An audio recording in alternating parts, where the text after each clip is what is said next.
Product में जैसे retail से पहले इसका काम था, उसमें आप देखेंगे न्यूक्लियर पावर में power transmission, navy, railway, solar wisdom, defence, telecommunication, industrial, transformer, mining and construction के सेक्टरों में भी डायरेक्ट कंपनी के अपने क्लाइंट कोड है। जैसे प्रोजेक्ट की जो कंपनी है उनको डायरेक्ट डिप्यूट करती है, या रेलवे में डायरेक्ट इसकी सप्लाई है अपनी कंपनी। और जो वंदे भारत ट्रेन आती है उसमें लगभग 95% तक जितना भी उसमें वायर एंड केबल या हार्नेस केबल जो लगता है वो अपार इंडस्ट्री ही बना के डिप्यूट करती है। 95% की बात कर रहे हैं उसके अंदर। और सिटी मेट्रो का जो प्रोजेक्ट है वो अपार इंडस्ट्री ही इसको कर रही है। ये वायर एंड केबल के अपने प्लांट हैं जो कटलवाड़ा और उमरगांव, ये गुजरात के वापी के पास पड़ते हैं। और इसमें कटलवाड़ा वाला जो टोटल प्लांट है ये ईबीएम टेक्नोलॉजी से लेस प्लांट है। इसमें सारे प्रोडक्ट जो ईबीएम इलेक्ट्रॉन बीम टेक्नोलॉजी वाले एडवांस प्रोडक्ट हैं ये सब इसी में बनते हैं। बाकी उमरगांव वाला इनका पुराना प्लांट है। इसके अलावा कंपनी अपना लगभग 70-80 एकड़ के नया प्लांट भी स्टेब्लिश कर रही है जो लगभग मार्च तक चालू हो जाएगा नेक्स्ट फाइनेंशियल ईयर में। ये कंपनी के सर्टिफिकेट्स वगैरह हैं जो नेशनल और डोमेस्टिक लेवल पे काम करने के लिए रिक्वायरमेंट रहते हैं। और ये वायर यूनिवर्सिटी का पहला प्रोडक्ट है जो ईबीएम टेक्नोलॉजी में इंडियन मार्केट में लॉन्च हुआ था। और इसी का अपग्रेडेड वर्जन है ये अपार अणुशक्ति का फायर प्रोटेक्ट।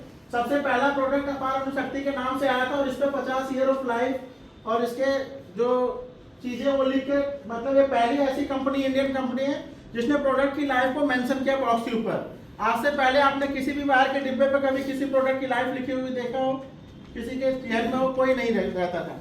लेकिन आने वाले समय में ये सभी ब्रांड पे लिख के आएंगे क्योंकि सभी इस टेक्नोलॉजी को अडॉप्ट करेंगे और इसी का आने वाला दौर भी है। शायद 1-2 साल के अंदर एफआर का ट्रेंड खत्म हो जाए और ग्रीन वायर मिनिमम सबसे लोएस्ट मतलब कैटेगरी में ग्रीन वायर ही अवेलेबल रहे। अभी तो एफआर ही सबसे ज्यादा चल रहा है। और इसके जैसे टोटल प्रोडक्ट जो हाउस वायरिंग में यूज होते हैं जो आप लोग बेचते हैं, जैसे चाहे कैमरे वाला तार हो, डिश वाला तार हो, फ्लेक्सिबल हो, स्पीकर वायर हो, मल्टी कोर हो, सबमर्सिबल वाला हो, ये सारे के सारे प्रोडक्ट आपको इस टेक्नोलॉजी से लेस मिल जाएंगे। मतलब आपको अगर रिक्वायरमेंट आती है इलेक्ट्रॉन बीम में इसके टोटल प्रोडक्ट आप ले सकते हैं। बाकी और किसी ब्रांड में जाएंगे तो आपको शायद 90 मीटर के बॉक्स पैकिंग वाले प्रोडक्ट मिलते इंक्लूडिंग लगभग 140 से अधिक देशों में इंडिया के अलावा भी। तो इनके पास 12 से 13 साल का एक्सपीरियंस है इस टेक्नोलॉजी का। इसके पोर्टफोलियो में सारे प्रोडक्ट हैं। बाकी ईबीएम टेक्नोलॉजी बहुत से लोग नहीं भी जानते होंगे, बहुत से लोग कुछ थोड़ा मोड़ा टूटा फूटा जानते हैं।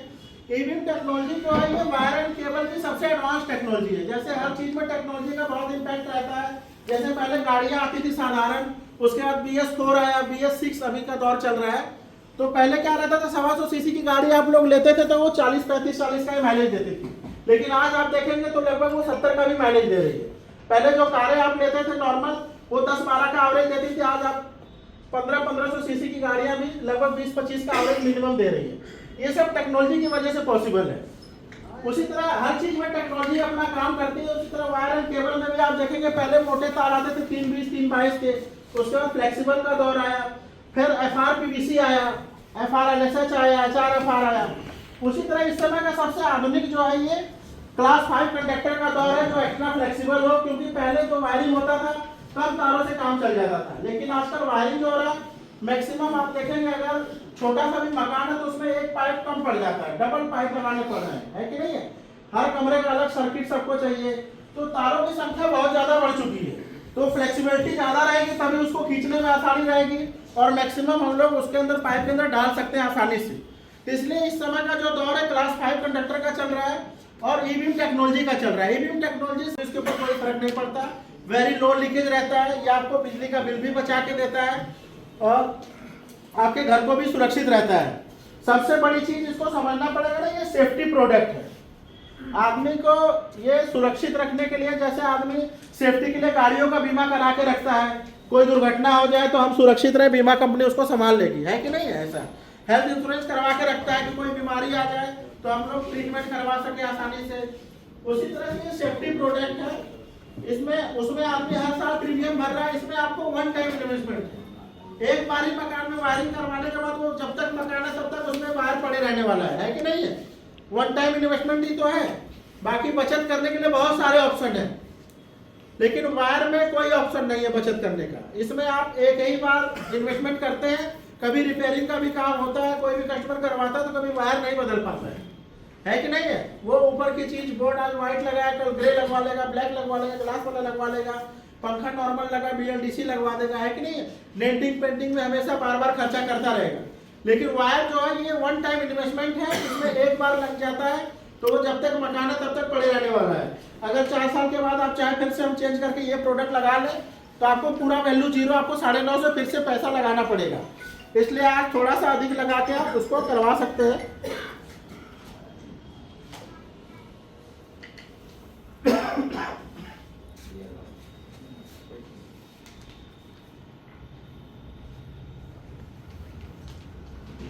जैसे जैसे जो प्रोडक्ट स्टेब्लिश करते गए, 2008 में इन्होंने यूनिफ्लेक्स केबल को टेक ऑफ कर लिया था। यूनिफ्लेक्स केबल पहले वायर एंड केबल की कंपनी हुआ करती थी, उसको कंपनी ने 2008 में खरीद लिया था और 2012 से ये ई-बीम टेक्नोलॉजी में काम कर रहे हैं। जो वायर एंड केबल बनाने की सबसे एडवांस टेक्नोलॉजी है इलेक्ट्रॉन बीम टेक्नोलॉजी, ये 2010 में वर्ल्ड में आई थी और अपार इंडस्ट्री 2012 से ही इस सेक्टर में काम कर रही है, क्योंकि इसका मेजर जो काम था वो विदेशों में सप्लाई था। तो विदेशों में इसी की डिमांड थी, तो इन्होंने अपने आप को, कंपनी इतनी अपग्रेड थी कि 2 साल में ही अपने आप को स्टेबल करके 2012 से ये सेक्टर में डील कर रही है अपने आप को। और ये कंपनी के 2022 तक की जर्नी है। इसमें आप देखेंगे 140 से ज़्यादा देशों में कंपनी अपार इंडस्ट्री का कोई ना कोई प्रोडक्ट अपना बेचती है।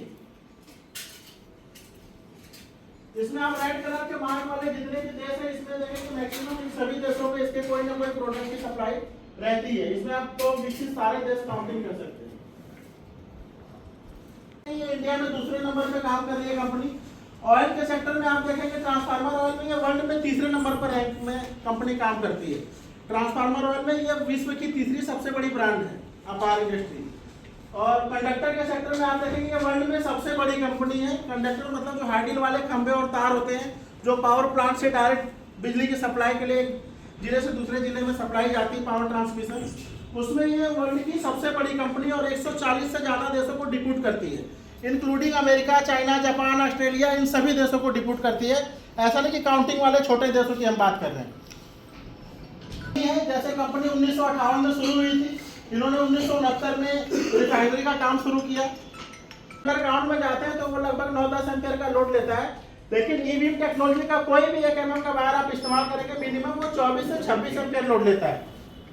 मतलब जो वो 12 ले रहा है उसका डबल मिनिमम, कम से कम करंट कैरिंग कैपेसिटी डबल हो जाती है। उसके अलावा पीवीसी का टेम्परेचर भी लगभग 1.5 गुना हो जाता है। जैसे नॉर्मल 70 डिग्री का लोड ले रहा है फार का तार, अगर ई-बीम वाला कोई भी प्रोडक्ट आप ले रहे हैं तो 105 से 120 डिग्री तक का वो लोड ले सकता है। और उसके अलावा ये पीवीसी मेल्ट नहीं होता है, कितना भी हीट कर दीजिए इसको, ये पीवीसी जैसे आपने रेड कलर का तार लिया हुआ उसको हीट कर दिया तो वो ब्लैक हो जाएगा, बट वो पीवीसी और कॉपर अलग नहीं होगा, जिससे शॉर्ट सर्किट की संभावना बने। शॉर्ट सर्किट तभी होता है जब पीवीसी मेल्ट होकर बह जाती है, 2 लाइव कॉपर मिलते हैं तो स्पार्क हो जाता है, इसी वजह से दुर्घटनाएं होती हैं। लेकिन ई-बीम वाला किसी भी तार में ऐसी कोई सिचुएशन नहीं बनती है। आप जैसे पाइप के अंदर 20 से 25 तार डाल रहे हैं तो उसमें 4-5 तारों में स्पार्किंग हो जाए तो आपके सिर्फ 4-5 तार ही वेस्ट हो रहे हैं, बाकी के 15-20 तार वैसे ही सेफ रहेंगे। आप 4-5 तार को खींच के निकाल सकते हैं, सारे तार आपस में चपकते नहीं है, पूरा वायरिंग का वैल्यू आपका 0 नहीं होता है। अगर आप साधारण तार से वायरिंग कराते हैं, अगर किसी रीजन से उसमें स्पार्क हो जाए तो पूरा का पूरा तार आपस में चपक जाता है। खींचना तो छोड़ दीजिए, उसको छीनिए, थोड़ी से काट पीट करके निकालना पड़ता है और दोबारा से सब कुछ डालना पड़ता है, पूरा वैल्यू 0 हो जाता है। लेकिन इसमें ऐसी सिचुएशन बिल्कुल नहीं आती ई-बीम टेक्नोलॉजी वाला अगर वायर रहता है तो। ये मेल्ट रेजिस्टेंस रहता है, शॉक प्रूफ रहता है और हाई हीटिंग रेडिएशन रहता है, -30 डिग्री से लेकर +120 डिग्री तक ये सर्वाइव कर सकता है। जबकि नॉर्मल तार जो है वो -10 डिग्री से लेकर +70 डिग्री के अलावा वो सस्टेन कर जाते हैं, उसके बाद उनकी पीवीसी मेल्ट हो जाती है और किसी कारणवश दुर्घटना हो सकती है। आज से 10 साल पहले जो वायरिंग का ट्रेंड था, लोग कहेंगे हमारे घरों में मार्केलाइट का या कोई भी नॉर्मल तार लगा, आज भी चल रहा है। लेकिन आज से 10 साल पहले आप जाके देखेंगे तो घरों का लोड कितना रहता था मैक्सिमम, अगर 10-12 कमरे का भी मकान रहता था तो उसका लोड 1 से 1.5 किलोवाट ही रहता था, क्योंकि 10-12 कमरों में 100 वाट के बल्ब के अलावा शायद 2-4 कमरों में पंखे और इससे ज्यादा कुछ नहीं रहता था। लेकिन अगर आज 2-4 कमरे का फ्लैट भी बन रहा है, अगर 2 कमरे का भी फ्लैट है, उसका लोड आप काउंट करेंगे तो 10 किलोवाट मिनिमम चला जाएगा, क्योंकि उसमें दोनों में बाथरूम भी अटैच रहेंगे, किचन भी अटैच रहेंगे, सबके अंदर एसी का पॉइंट, हीटर का पॉइंट, गीजर का पॉइंट, इंडक्शन का पॉइंट, सारे पॉइंट बनेंगे, भले आज उसमें लगे ना लगे। और बिना वायरिंग के आज आदमी अपने घर में प्रवेश नहीं कर सकता है। जबकि आज से 8-10 साल पहले लोग प्लास्टर वगैरह भी बाद में करवाते थे, किसी तरह मकान बनवा के शिफ्ट हो जाते थे, है कि नहीं है? इतना ज्यादा वायरिंग का भी ट्रेंड नहीं था, लेकिन आज बिना वायरिंग के कोई रह नहीं सकता है। रीजन है इसके पीछे, जैसे पहले इतने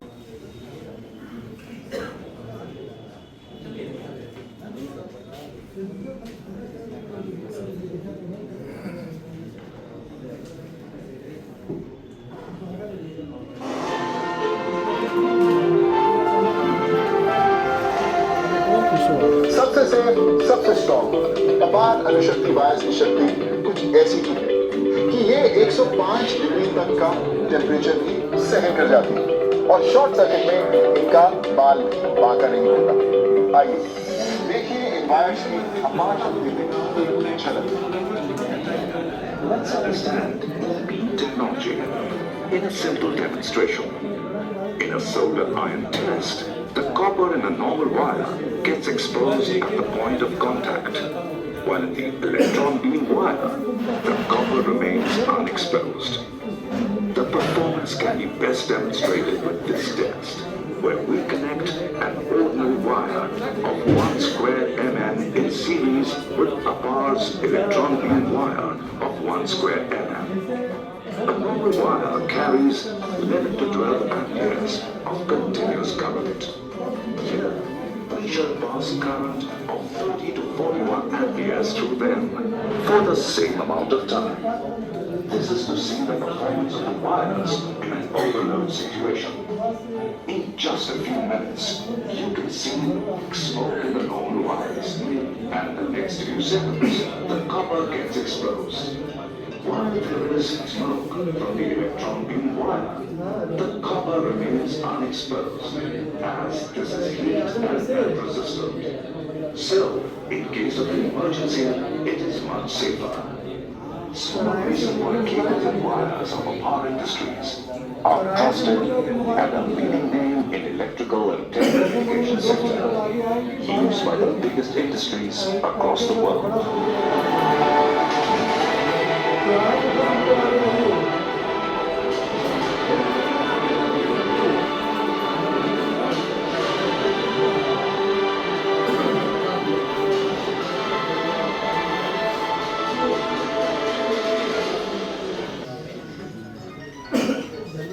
कार्यक्रम फंक्शन या कुछ भी पड़ जाए तो लोड कहां से कहां पहुंच जाए उसकी कोई गारंटी नहीं है। मतलब जहां भी जरूरत होगा वहां पर आप कोई भी पॉइंट लगा सकते हैं, या ज्यादा आगे जैसे ब्लोअर चलाना हो, छोटा पॉइंट है तो 6 एम्पियर में लगा देंगे, पता नहीं उस पर क्या फर्क पड़ेगा, ये कोई नहीं देखता है। अगर नॉर्मल सॉकेट लगा हुआ है उसमें भी लग जाता है कि नहीं, लोग लगा दे भी देते हैं आसानी से। तो इन सब चीजों को समझते हुए एडवांस टेक्नोलॉजी वाले तार ही सर्वाइवल है। नॉर्मल का दौर, नॉर्मल आप काम नहीं कर सकते, उससे आपका गुजारा नहीं हो सकता है, क्योंकि इतना ज्यादा लोड बढ़ चुका है। नॉर्मल तारों की कैपेसिटी और मौसम का टेम्परेचर, गर्मी में आप देख रहे हैं अंडरग्राउंड पैक है, हीटिंग कहीं से रिलीज नहीं हो पाती है कि नहीं है? तार के ऊपर लोड पड़ता है, तार गर्म होते हैं, एक साथ आप कहीं उपकरण चला रहे हैं तो तार गर्म होते हैं, वो हीटिंग कहीं रिलीज नहीं हो पाती, इसकी वजह से पीवीसी मेल्ट हो जाती है और शॉर्ट सर्किट जैसी संभावना बनती है। और एक अहम मुद्दा है शॉर्ट सर्किट, हम लोग देखेंगे तो यहाँ पर आसपास में होता नहीं है इतना ज्यादा, तो लोगों को पता नहीं चलता है, लेकिन आप अगर इसका आंकड़ा निकाल के देखें पूरे वर्ल्ड वाइड, हर तीसरे दिन शॉर्ट सर्किट से एक भयंकर आग लग जाती है। ये सर्वे डाटा है, जो एक छोटा मुद्दा है जिसको कोई केयर नहीं करता है। शॉर्ट सर्किट एक बहुत अहम चीज है, और शॉर्ट सर्किट से आपके पूरे घर का, मतलब बड़े बड़े गोदामों में आग लग जाती है, घरों में, या कभी भी हो जाता है कोई भयंकर दुर्घटना तो न्यूज़पेपर या कहीं पर भी आता है तो हम लोग उसको पढ़ते हैं। लेकिन इससे बचने के लिए आप लोग प्रीमियम प्रोडक्ट इस्तेमाल कर रहे हैं, इसमें कॉस्टिंग में कितना फर्क आता है? मैक्सिमम 8 से 10%।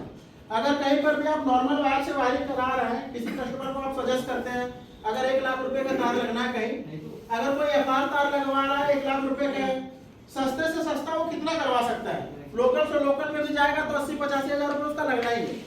ऐसा तो नहीं कि 50 हजार में काम चल जाएगा, 80-90 हजार रुपए लग जाएगा, और थोड़ा सा प्रीमियम में चला जाएगा तो शायद 1,05,000, 1,10,000 लग जाए। लेकिन 10-20 हजार रुपए अधिक लगा के 8-10 हजार रुपए, अगर उसके घर की सेफ्टी बढ़ जाए, उसके घर की सुरक्षा बढ़ जाए, तो कौन नहीं लगवाना चाहेगा? कोई भी कस्टमर लगवा लेता है। जो बिल्डिंग में 20 लाख 50 लाख लगवा के पूरा बिल्डिंग बनवा रहा है, उस बिल्डिंग की सेफ्टी के लिए कोई 8-10 हजार रुपए नहीं खर्चा कर सकता है, वो जरूर कर लेगा। अगर उसको सही से कम्युनिकेट किया जाए, पूरी जानकारी दिया जाए, तब कोई भी कस्टमर हुआ, कोई सामान खरीदने गया तो सब लोग चाहते हैं कुछ ना कुछ दो पैसा जहां से बचे बचा लिया जाए। हम और आप क्यों ना हो, कोई सामान लेने जाए, सिमिलर प्रोडक्ट हमें सस्ता मिल रहा है, हम और आप भी लेंगे। उसी तरह कस्टमर की फितरत है, उसे स्टोर रहता है। इसलिए कस्टमर को जब तक पूरी डीपली जानकारी ना दिया जाए तो कोई भी कस्टमर महंगा प्रोडक्ट क्यों लेना चाहेगा। उसके अगर महंगा है तो उसकी क्वालिटी के बारे में जब तक उसको ना बताया जाए तब तक वो इसको बिल्कुल भी नहीं समझ सकता है।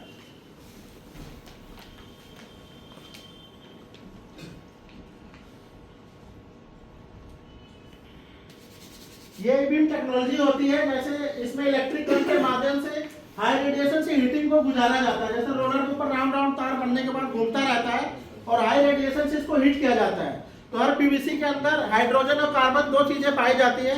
हाइड्रोजन जो होता है इसका कमजोर कड़ी होता है जिसकी वजह से पीवीसी मेल्ट हो जाता है, और कार्बन इसका मजबूत तत्व होता है जिसकी वजह से ये क्रॉस लिंक हो जाता है, चपकता नहीं आपस में। तो हाई रेडिएशन की वजह से इसका हाइड्रोजन ब्रेक होकर कार्बन के डबल बॉन्ड से क्रॉस लिंक पीवीसी बनता है, और ये डायरेक्ट इलेक्ट्रॉन बीम टेक्नोलॉजी के माध्यम से बनता है। इसकी वजह से इसकी मैकेनिकल और केमिकल दोनों स्ट्रेंथ बढ़ जाती है। जैसे जो नॉर्मल तार 12 एम्पीयर लोड ले रहा है लगभग ये डबल ले लेता है, इसका पीवीसी का टेम्परेचर ऑलमोस्ट डबल हो जाता है, प्लस ये तार मेल्ट नहीं होता है। जैसे हीटिंग के बाद भी ये मेल्ट नहीं होता, इसको डायरेक्ट लाइटर से भी आप जलाएंगे तो लगभग 1 मिनट के बाद इसमें स्मोक निकलना शुरू होता है, और नॉर्मल तार पे आप लगा के देखिए वो 10 सेकंड के अंदर टपक जाएगा। इसको टेस्ट करने का तरीका, बाकी आप सोल्डिंग आयरन से भी इसको टेस्ट कर सकते हैं। सोल्डिंग आयरन के ऊपर इसको लपेट के आप सिमिलर प्रोडक्ट जिसके अगेंस्ट में आप चेक करना चाहते हैं आप टेस्ट कर